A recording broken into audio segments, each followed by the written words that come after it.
Mindset ಅದೇ ಹೇಳಿದ್ರೆ ಎಲ್ಲ ಫೇಲ್ ಆಗ್ತಾನೆ ಇರ್ತಾರೆ ಅವನ ಅದೇ ಸ್ಟ್ರೀಟ್ ಲೆವೆಲ್ ಬೀದಿ ನಿಮಗೆ ಇಲ್ಲಿ ಬಿದ್ದಿರೋ ಟ್ರೇಡರ್ ಅಂತ ಹೇಳ್ತೀನಿ ಅಂಥವ್ರಿಗೆ ರೀಚ್ ಮಾಡಲ್ಲ. ಪಾಪ ಅವ್ರಿಗೇನೋ ಜೀವನ ನಡಿಬೇಕು ಬರ್ತಾರೆ. ಇಲ್ಲ ನಿಮ್ಗೆ ಅರ್ಥ ಆಯ್ತಾ? ಏನರ್ಥ ಆಯ್ತು? ಸಾಫ್ಟ್ವೇರ್ ಡಿಸೈಡ್ ಮಾಡಲ್ಲ. ಡೈನಾಮಿಕ್ ಸಿಸ್ಟಮ್ ಏನ್ ಗೊತ್ತಾ ಮಾಡುತ್ತೆ? ನಿಮ್ಗೆ ಮೋಸ್ಟ್ಲಿ ಸಮ್ ಥಿಂಗ್ಸ್ ಗೊತ್ತಿಲ್ಲ. If you are really following purely dynamic system ಅಂದ್ರೂ ಮೋಸ್ಟ್ ಪ್ರಾಬ್ಲಿ ನಿಮ್ಗೆ ಗೊತ್ತಿಲ್ಲ ಅನ್ಸುತ್ತೆ ಸ್ವಲ್ಪ ವಿಷಯ.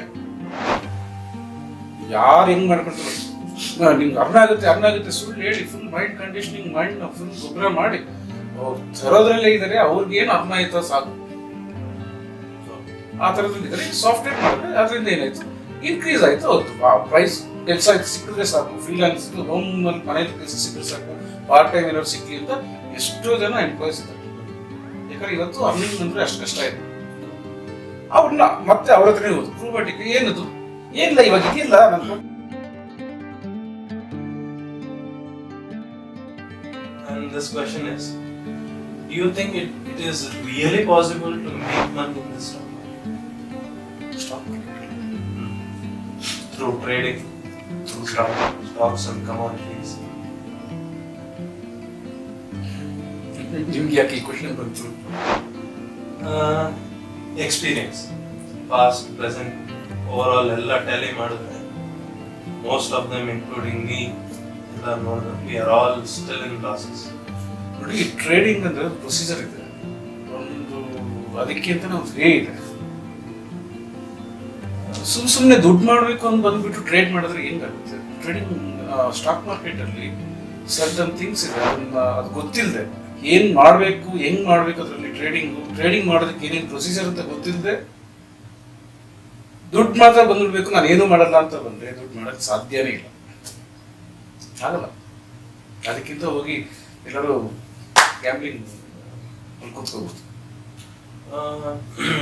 ಏನಾದ್ರು ಎಕ್ಸಾಂಪಲ್ಸ್ ಕೊಡಕ್ಕಾಗತ್ತಾ ನೀವು ಪ್ರೊಸೀಜರ್ಸ್ ಅಂತ ಹೇಳಿದ್ರೆ?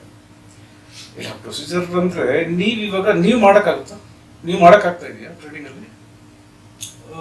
ಮಾಡ್ತಿದ್ವಿ, ಬಟ್ ಕನ್ಸಿಸ್ಟೆನ್ಸಿ ಅದು ಮಿಸ್ ಆಗ್ತದೆ. ಯಾಕೆ ಮಿಸ್ ಆಗ್ತಿದೆ? ಅದೇ ಗೊತ್ತಾಗ್ತಾ ಇಲ್ಲ. ಏನ್ ಪ್ರೊಸೀಜರ್ ಅಲ್ಲಿ ಮಾಡ್ತಾ ಇದ್ದೀರಾ ನೀವು? ಪ್ರೊಸೀಜರ್ ಅಂತ ಒಂದು ಮಾಡ್ಕೊಂಡೇ ಮಾಡ್ಬೇಕಲ್ವಾ ಅಲ್ವಾ? ಯಾವುದೇ ಒಂದು ನೀವು ಇವಾಗ ನಿಮ್ ನೀವು ಲೈಫಲ್ಲಿ ಏನೋ ಒಂದು ಮಾಡ್ಬೇಕು ಅಂದ್ರೆ ಅದಕ್ಕೊಂದು ಪ್ರೊಸೀಜರ್ ಮಾಡ್ಕೊಳ್ತೀರಾ. ಇವಾಗ ಫಾರ್ ಎಕ್ಸಾಂಪಲ್ ನೀವು ಬೆಳಗ್ಗೆ ಒಂದು ಆಫೀಸ್ಗೆ ಹೋಗೋದು ಮೈಂಡ್ ಸೆಟ್ ಅಲ್ಲಿ. ಬೆಳಗ್ಗೆ ಎದ್ದು ನೀವು ಏನ್ ಪ್ರೊಸೀಜರ್ ಆಫೀಸ್ಗೆ ಹೋಗೋಕೆ ರೆಡಿ ಆಗ್ತಿರಲ್ಲ, ಅದು ಪ್ರೊಸೀಜರ್ ಅಂತ ಹೇಳ್ತಾರೆ. ಜಸ್ಟ್ ನೀವು ಎದ್ದಿದ ತಕ್ಷಣ ಬ್ರಷ್ ಮಾಡಿದ್ರೆ ಆಫೀಸ್ಗೆ ಹೋಗ್ಬಿಡ್ತೀರಾ ಅಲ್ಲಿ. ಸೊ ಅಷ್ಟು ಬೇಸಿಕ್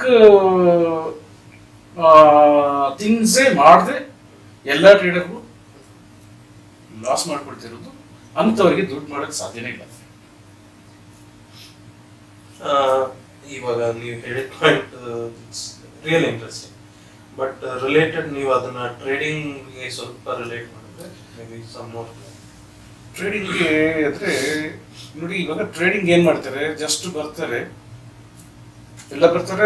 ಒಂದು ಬ್ರೋಕಿಂಗ್ ಫರ್ಮ್ ಹೋಗ್ತಾರೆ, ಅವ್ರು ಏನೋ ಒಂದು ಅಪ್ಲಿಕೇಶನ್ KYC ಅಂತ ಕೊಡ್ತಾರೆ, ಅದರಲ್ಲಿ ಏನು ಓದಲ್ಲ ಏನು ಮಾಡಲ್ಲ, ಸಿಗ್ನೇಚರ್ ಮಾಡ್ಬಿಡ್ತಾರೆ, ಅಕೌಂಟ್ ಓಪನ್ ಮಾಡ್ಬಿಡ್ತಾರೆ. ನೆಕ್ಸ್ಟ್ ಏನ್ ಮಾಡ್ಬೇಕು ಅಂತ ಅವ್ರನ್ನೇ ಕೇಳ್ತಾರೆ. ಯಾರನ್ನ?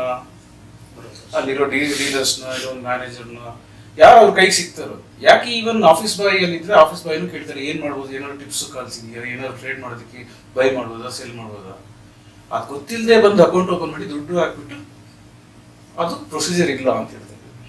ತಿಳ್ಕೋಬೇಕು ಫಸ್ಟ್ ಹೆಂಗೆ ನಾನು ಸ್ಟಾರ್ಟ್ ಮಾಡ್ಬೇಕು ಅಂತ. ಫಸ್ಟ್ ಪ್ರಿಪ್ರೇಷನ್ ಇಲ್ಲದೆ ಬಂದು ಅಕೌಂಟ್ ಓಪನ್ ಆಯ್ತು, ದುಡ್ಡು ಆಯ್ತು, ಟ್ರೇಡ್ ಮಾಡಬೇಕು ಅಂದ್ರೆ ಅದು ಪ್ರೊಸೀಜರ್ ಅಟ್ಲೀಸ್ಟ್ ಥಿಂಕ್ ಮಾಡಿದ್ವಿ.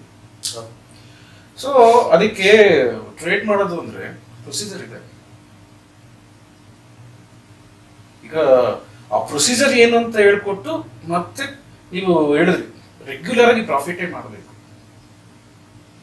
ಅದಾಗ್ತಾ ಇಲ್ಲ ಅಂತ ಹೇಳಿದ್ರೆ ಆ ರೆಗ್ಯುಲರ್ ಆಗಿ ಪ್ರಾಫಿಟೇ ಮಾಡಬೇಕು ಅಂದ್ರೆ ಸರ್ಟನ್ ರೂಲ್ಸ್ ಇದೆ, ಆ ರೂಲ್ಸ್ನ ಫಾಲೋ ಮಾಡಲೇಬೇಕು.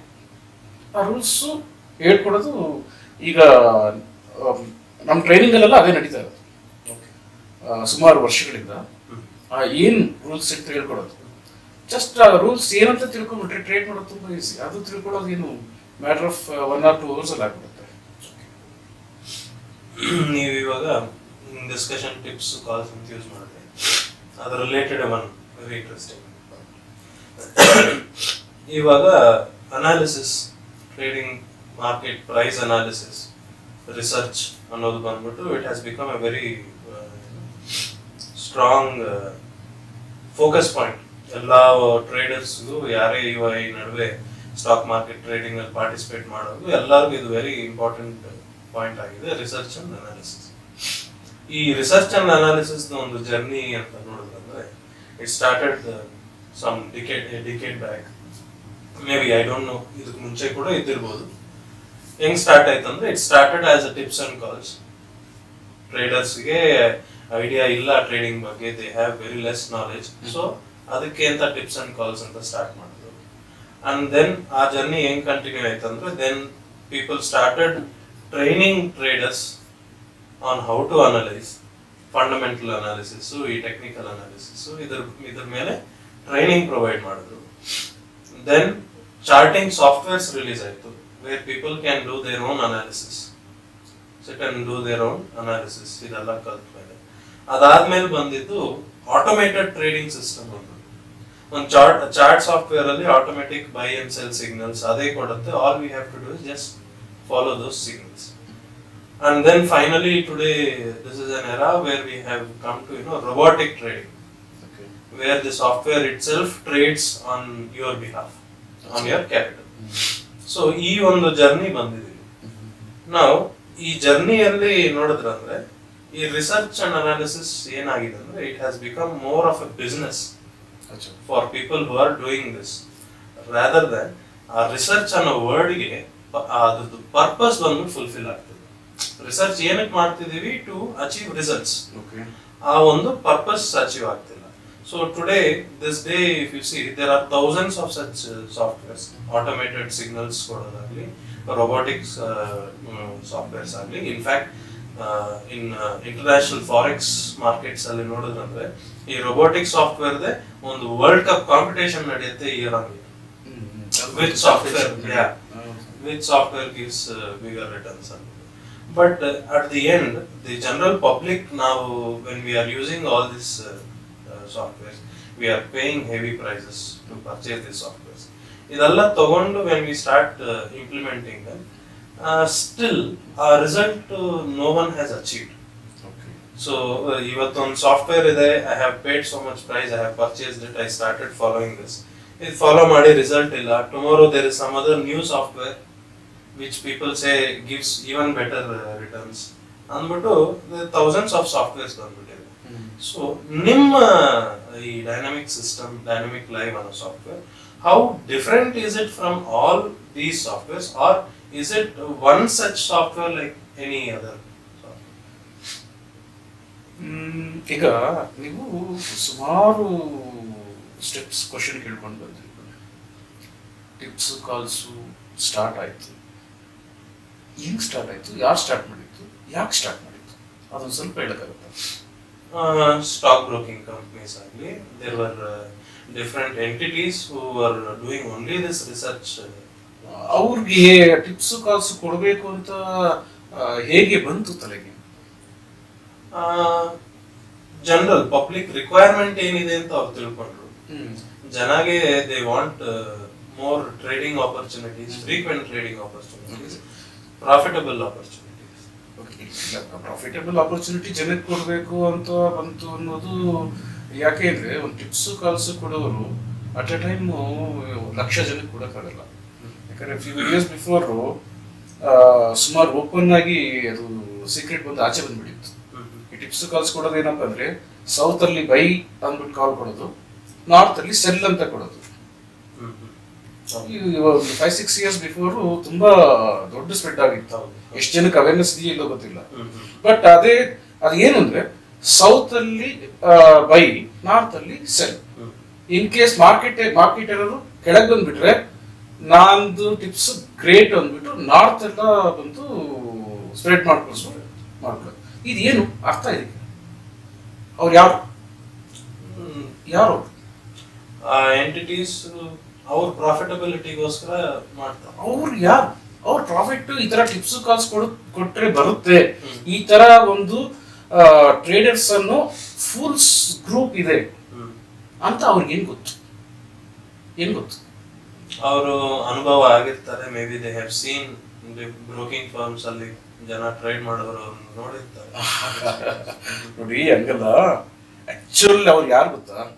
ಬಂದು ಇವಾಗ ಟ್ರೇಡ್ ಮಾಡ್ತಾರೆ, ಎಲ್ಲ ಮೈಂಡ್ ಸೆಟ್ ಒಂದೇ ತರ ಇರಲ್ಲ. ಬಂದು ಟ್ರೇಡ್ ಮಾಡ್ತಾರೆ, ಇರೋ ಬರೋದನ್ನ ಕಳ್ಕೊಂಡ್ಬಿಡ್ತಾರೆ. ಮತ್ತೆ ಅವರು ಇನ್ವೆಸ್ಟ್ ಮಾಡಿ ಟ್ರೇಡಿಂಗ್ ಅಲ್ಲಿ ಯಾರು ಮಾಡಕ್ಕೆ ತಾಕತ್ತಿರಲ್ಲ. ಯಾಕೆಂದ್ರೆ ಟ್ರೇಡಿಂಗ್ ಹೆಂಗ್ ಮಾಡ್ಬೇಕು ಅನ್ನೋ ಆ ಡಿಸಿಪ್ಲಿನ್ ಗೊತ್ತಿಲ್ಲ, ಆ ಪ್ರೊಸೀಜರ್ ಗೊತ್ತಿಲ್ಲ ಅವ್ರಿಗೂ. ನಾನು ಪ್ರೊಸೀಜರ್ ಅಂತ ಹೇಳಿದ್ನಲ್ಲ, ಆ ಪ್ರೊಸೀಜರ್ ಎಲ್ಲ ಗೊತ್ತಿಲ್ಲ. ಬರ್ತಾರೆ, ಓವರ್ ನೈಟ್ ಅಲ್ಲಿ ಬಿಲ್ಡಿಂಗ್ ಆಗ್ಬಿಡ್ಬೇಕು ಅಂತ ಬಂದ್ಬಿಟ್ಟು ಫುಲ್ ಅವರು ಇದೇ ತರನೇ ಅವ್ರಿಗೂ ಯಾರೋ ಟಿಪ್ಸ್ ಕಳ್ಸ್ಕೊಟ್ಟಿರ್ತಾರೆ. ಇನ್ನೊಬ್ರು ಟಿಪ್ಸ್ ಕಳ್ಸ್ಕೊಟ್ಟು ಅದರಿಂದ ಕಳ್ಕೊಂಡು ಕೂತ್ಕೊಂಡು ನಾ ಟಿಪ್ಸ್ ಕಾಲ್ಸ್ಗೆ ಎಷ್ಟು ಕೊಟ್ಟೆ, ಇಷ್ಟು ಒಂದು ವರ್ಷದಲ್ಲಿ ಇಲ್ಲ 6 ತಿಂಗಳಲ್ಲಿ, ನನ್ನೊಬ್ಬರಿಂದ ಇಷ್ಟು ಸಂಪಾದನೆ ಅವ್ರಿಗಾಯ್ತು ಅಂದ್ರೆ ಒಂದು 50 ಜನ ಸಿಕ್ಕಿದ್ರೆ ಎಷ್ಟು ಸಂಪಾದನೆ ಆಗುತ್ತೆ? ನಾನು ಮಾರ್ಕೆಟಲ್ಲಿ ಕಳ್ಕೊಂಡಿದ್ದು ಟಿಪ್ಸ್ ಕಾಲ್ಸ್ ಕೇಳಿ ಕಳ್ಕೊಂಡೆ. ಮತ್ತೆ ನಾನು ಅದೇ ಕೆಲಸ ಅವ್ನು ಹೆಂಗಿಂಗ್ ಕೊಟ್ಟೆ ಅಂತ ರೆಕಾರ್ಡ್ ಮಾಡಿ ಇಟ್ಕೊಂಡಿದ್ದೀನಿ, SMS ಅಲ್ಲೂ ಸೇವ್ ಮಾಡಿ ಇಟ್ಕೊಂಡಿದ್ದೆ. ಅದನ್ನೇ ಕಾಪಿ ಪೇಸ್ಟ್ ಮಾಡಿದ ಬೇರೆಯವ್ರ ಮೇಲೆ. ಇವರೆಲ್ಲ ಫೂಲ್ಸ್ ಅಂತ ಅನ್ಕೊಂಡಿದಾರಲ್ಲ, ಎಲ್ಲ ಕ್ರಿಯೇಟ್ ಆಗಿದ್ದು ಟ್ರೇಡಿಂಗ್ ಬಂದು ಟ್ರೇಡ್ ಮಾಡಿ ಕಳ್ಕೊಂಡ್ಮೇಲೆ ಅದನ್ನ ರೀಗೇನ್ ಮಾಡೋಕ್ಕೆ ದಾರಿ ಗೊತ್ತಿಲ್ಲದೆ ಈ ಕೆಲಸ ಮಾಡ್ತಾ ಇರೋದು ಟಿಪ್ಸ್ ಕಾಲ್ಸ್. ನಿಮ್ಮ ಒಪಿನಿಯನ್ ಏನು? ನಾನು ನೋಡಿರೋದು ಇದು.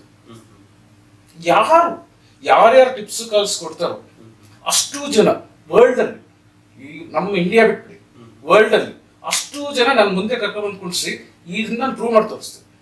ಈ ಚಾಲೆಂಜ್ ನನ್ನ ಕಡೆ ಇದು ಮಾಡ್ತಾ ಇರೋದು ಅವರು.